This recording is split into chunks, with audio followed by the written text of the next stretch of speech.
کون وہی؟ راہب نے کہا یہ آخری پیغمبر ہیں۔ کاش میں وہ زمانہ پا سکتا جب انہیں ظہور کا حکم ملے گا، یعنی جب انہیں نبوت ملے گی۔ اس کے بعد وہ چپکے سے آپ صلی اللہ علیہ وسلم کے پاس پہنچا۔ پہلے تو اس نے آپ کے سر کا بوسہ لیا، پھر آپ کے قدموں کو بوسہ دیا اور بولا میں آپ پر ایمان لاتا ہوں اور گواہی دیتا ہوں کہ آپ صلی اللہ علیہ وسلم وہی ہیں جس کا ذکر اللہ نے توریت میں فرمایا۔ اس کے بعد راہب نے کہا اے محمد، میں نے آپ میں وہ تمام نشانیاں دیکھ لی ہیں جو قرآنی کتابوں میں آپ کی نبوت کے طور پر درج ہیں۔ صرف ایک نشانی باقی ہے، آپ ذرا اپنے کندھے سے کپڑا ہٹائیں۔ اس کے بعد آپ صلی اللہ علیہ وسلم نے اپنے شانہ مبارک سے کپڑا ہٹا دیا۔ تب راہب نے آپ کے کندھے پر مہر نبوت کو روشن اور چمکتا دیکھا اور فوراً مہر نبوت کو چومنے کے لیے جھک گیا۔ پھر بولا میں گواہی دیتا ہوں اللہ تعالیٰ کے سوا کوئی عبادت کے لائق نہیں، اور میں گواہی دیتا ہوں کہ آپ اللہ کے پیغمبر ہیں۔ آپ کے بارے میں حضرت عیسیٰ ابن مریم نے یہ خوشخبری دی تھی اور کہا تھا کہ میرے بعد اس درخت کے نیچے کوئی نہیں بیٹھے گا سوائے اس پیغمبر کے جو امی یعنی ان پڑھ، ہاشمی، عربی اور مکی یعنی مکہ کے رہنے والے ہوں گے۔ قیامت میں حوض کوثر اور شفاعت والے ہوں گے۔ دوستو، اس واقعے کے بعد آپ بصرہ کے بازاروں میں تشریف لے گئے۔ وہاں آپ صلی اللہ علیہ وسلم نے مال فروخت کیا جو ساتھ لائے تھے اور کچھ چیزیں خریدیں۔ خرید و فروخت کے دوران ایک شخص نے آپ صلی اللہ علیہ وسلم کے ساتھ کچھ جھگڑا کیا اور بولا لات اور عزا کی قسم کھاؤ۔ آپ صلی اللہ علیہ وسلم نے فرمایا میں ان بتوں کے نام پر کبھی قسم نہیں کھاتا۔ آپ کا یہ جملہ سن کر وہ شخص چونک اٹھا، شاید وہ گزشتہ آسمانی کتابوں کا عالم تھا اور اس نے آپ کو پہچان لیا تھا۔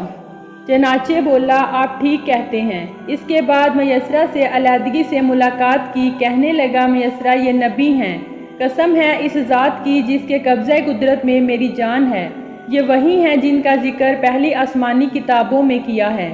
میسرہ نے اس شخص کی بات ذہن نشین کر لی۔ راستے میں ایک اور واقعہ پیش آیا۔ سیدہ خدیجہ کے 2 اونٹ بہت بیمار ہو گئے اور چلنے کے قابل نہ رہے۔ ان کی وجہ سے میسرہ قافلے سے پیچھے رہ گیا۔ نبی اکرم صلی اللہ علیہ وسلم قافلے کے اگلے حصے میں تھے۔ میسرہ ان اونٹوں کی وجہ سے بہت پریشان تھا۔ اس نے اپنی پریشانی آپ صلی اللہ علیہ وسلم کو بتائی۔ آپ اس کے ساتھ ان دونوں اونٹوں کے پاس تشریف لائے، ان کی کمر اور پچھلے حصے پر ہاتھ پھیرا، کچھ پڑھ کر دم کیا۔ آپ کا ایسا کرنا تھا کہ اونٹ اسی وقت ٹھیک ہو گئے، اس قدر تیز چلے کہ قافلے کے اگلے حصے میں پہنچ گئے، منہ سے آوازیں نکال رہے تھے اور چلنے میں خوشی کا اظہار کر رہے تھے۔ پھر قافلے والوں نے اپنا سامان فروخت کیا۔ اس بار انہیں اتنا منافع ہوا کہ پہلے کبھی نہیں ہوا تھا۔ چنانچہ میسرہ نے آپ سے کہا اے محمد، ہم سال ہر سال سے سیدہ خدیجہ کے لیے تجارت کر رہے ہیں، مگر اتنا زبردست نفع ہمیں کبھی نہیں ہوا جتنا اس دفعہ ہوا ہے۔ آخر قافلہ واپس مکہ روانہ ہوا۔ میسرہ نے یہ بات صاف طور پر دیکھی تھی کہ جب گرمی کا وقت ہوتا تو نبی اکرم صلی اللہ علیہ وسلم اپنے اونٹ پر ہوتے تھے تو 2 فرشتے آپ کو دھوپ سے بچانے کے لیے آپ پر سایہ کیے ہوتے۔ ان تمام باتوں کی وجہ سے میسرہ کے دل میں آپ کی محبت پیدا ہو گئی اور یوں لگنے لگا جیسے وہ آپ کا ہی غلام ہو۔ آپ دوپہر کے وقت مکہ میں داخل ہوئے۔ آپ باقی قافلے سے پہلے پہنچ گئے تھے۔ آپ سیدھے سیدہ خدیجہ کے گھر پہنچے۔ آپ اس وقت چند عورتوں کے ساتھ بیٹھی تھیں۔ انہوں نے دور سے آپ صلی اللہ علیہ وسلم کو دیکھ لیا تھا۔ آپ اونٹ پر سوار تھے اور 2 فرشتے آپ پر سایہ کیے ہوئے تھے۔ حضرت خدیجہ نے یہ منظر دوسری عورتوں کو بھی دکھایا۔ سب بہت حیران ہوئی۔ اب آپ صلی اللہ علیہ وسلم نے خدیجہ رضی اللہ تعالیٰ عنہ کو تجارت کے حال سنائے، منافع کے بارے میں بتایا۔ اس مرتبہ پہلے کی نسبت زیادہ منافع ہوا تھا۔ حضرت خدیجہ رضی اللہ تعالیٰ عنہ بہت خوش ہوئیں۔ انہوں نے پوچھا میسرہ کہاں ہے؟ آپ صلی اللہ علیہ وسلم نے بتایا وہ ابھی پیچھے ہے۔ سیدہ خدیجہ نے کہا آپ فوراً میسرہ کے پاس جائیے اور اسے جلد از جلد میرے پاس لائیے۔ آپ صلی اللہ علیہ وسلم واپس روانہ ہوئے۔ حضرت خدیجہ رضی اللہ تعالیٰ عنہ نے آپ کو اس لیے واپس بھیجا تھا، دراصل وہ دیکھنا چاہتی تھی کہ اب بھی فرشتے ان پر سایہ کیے ہوئے ہیں یا نہیں۔ جب آپ صلی اللہ علیہ وسلم روانہ ہوئے تو آپ اپنے مکان کی چھت پر چڑھ گئیں اور وہاں آپ کو دیکھنے لگیں۔ آپ کی شان ابھی بھی وہی نظر آئی۔ اب انہیں یقین ہو گیا کہ ان کی آنکھوں نے دھوکہ نہیں کھایا تھا۔ اس کے بعد آپ صلی اللہ علیہ وسلم یسرا کے ساتھ آپ کے پاس واپس آئے۔ حضرت خدیجہ رضی اللہ تعالیٰ عنہ نے میسرہ سے کہا کہ میں نے ان پر 2 فرشتوں کو سایہ کرتے دیکھا ہے، کیا تم نے بھی کوئی ایسا منظر دیکھا؟ جواب میں میسرہ نے کہا، میں تو یہ منظر اس وقت سے دیکھ رہا ہوں جب قافلہ یہاں سے شام جانے کے لیے روانہ ہوا تھا۔ اس کے بعد میسرہ نے نستورہ سے ملاقات کا حال سنایا۔ دوسرے آدمی نے جو کہا تھا وہ بھی بتایا، جس نے لات اور عزا کی قسم کھانے کا کہا تھا، پھر اونٹوں والا واقعہ بتایا۔ یہ تمام باتیں سننے کے بعد سیدہ خدیجہ رضی اللہ تعالیٰ عنہ نے آپ کو طے شدہ اجرت سے زیادہ دی، جبکہ طے شدہ اجرت پہلے ہی دوسرے لوگوں کی نسبت زیادہ تھی۔ تمام باتوں سے سیدہ خدیجہ رضی اللہ تعالیٰ عنہ بہت حیران ہوئی۔ وہ اپنے چچا زاد بھائی ورقہ بن نوفل سے ملی۔ یہ پچھلی کتابوں کے عالم تھے۔ سیدہ خدیجہ رضی اللہ تعالیٰ عنہ نے انہیں جو کچھ خود دیکھا اور میسرہ کی زبانی جو سنا وہ سارا واقعہ کہہ سنایا۔ ورقہ بن نوفل اس وقت عیسائی مذہب سے تعلق رکھتے تھے، اس سے پہلے وہ یہودی تھے۔ سیدہ خدیجہ کی تمام باتیں سن کر ورقہ بن نوفل نے کہا، خدیجہ اگر یہ باتیں سچ ہیں تو سمجھ لو محمد اس امت کے نبی ہیں۔ میں یہ بات جان چکا ہوں کہ وہ اس امت کے نبی ہیں۔ دنیا کو انہی کا انتظار تھا۔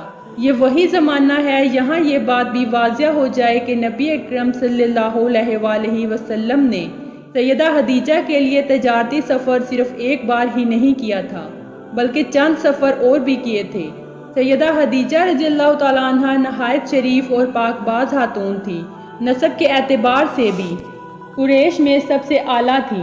انہیں قریش کی سیدہ کہا جاتا تھا۔ قریش میں بہت سے لوگ ان سے نکاح کے خواہش مند تھے۔ کئی نوجوانوں کے پیغام ان تک پہنچ چکے۔ نبی اکرم صلی اللہ علیہ وسلم تجارت کے سفر سے واپس آئے تو آپ صلی اللہ علیہ وسلم کی خصوصیات دیکھ کر، آپ کی باتیں سن کر آپ سے بہت زیادہ متاثر ہو چکی تھی۔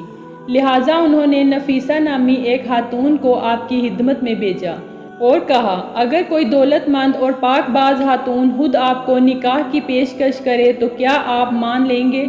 ان کی بات سن کر آپ صلی اللہ علیہ وسلم نے فرمایا، وہ کون ہے؟ نفیسہ نے کہا، خدیجہ بن خولید۔ آپ صلی اللہ علیہ وسلم نے انہیں اجازت دے دی۔ نفیسہ پھر سیدہ خدیجہ رضی اللہ تعالیٰ عنہ کے پاس آئیں، انہیں ساری بات بتائی۔ سیدہ خدیجہ رضی اللہ تعالیٰ عنہ اپنے چچا عمر بن اسد کے پاس آئیں، انہیں ساری بات بتائی۔ سیدہ خدیجہ اپنے چچا کو خبر بھجوائی تاکہ وہ آ کر نکاح کرا دیں۔ سیدہ خدیجہ رضی اللہ تعالیٰ عنہ کی اس سے پہلے 2 مرتبہ شادی ہو چکی تھی، پھر انہوں نے آپ صلی اللہ علیہ وسلم سے نکاح کا ارادہ کر لیا۔ نکاح کے وقت سیدہ خدیجہ رضی اللہ تعالیٰ عنہ کی عمر 40 برس تھی۔ سیدہ خدیجہ کے چچا وہاں پہنچے۔ اس کے بعد رسول اکرم صلی اللہ علیہ وسلم بھی اپنے چچاؤں کو لے کر وہاں پہنچ گئے۔ اس کے بعد نکاح کس نے پڑھایا، اس کی مختلف روایات ہیں۔ ایک روایت ہے کہ یہ نکاح چچا ابو طالب نے پڑھایا تھا۔ مہر کی رقم کے بارے میں بھی روایات میں اختلاف ہے۔ ایک روایت ہے کہ مہر کی رقم 12 اوقیہ کے مطابق تھی۔ دوسری روایت یہ بھی تھی کہ آپ صلی اللہ علیہ وسلم نے مہر میں 20 جوان اونٹنیاں دیں۔ نکاح کے بعد نبی اکرم صلی اللہ علیہ وسلم نے ولیمے کی دعوت کی اور 1 یا 2 اونٹ ذبح کیے۔ امید ہے آج کی یہ ویڈیو آپ کو پسند آئی ہوگی۔ مزید معلومات کے لیے ہمارا چینل سبسکرائب کریں اور لائک اور شیئر کرنا نہ بھولیے گا۔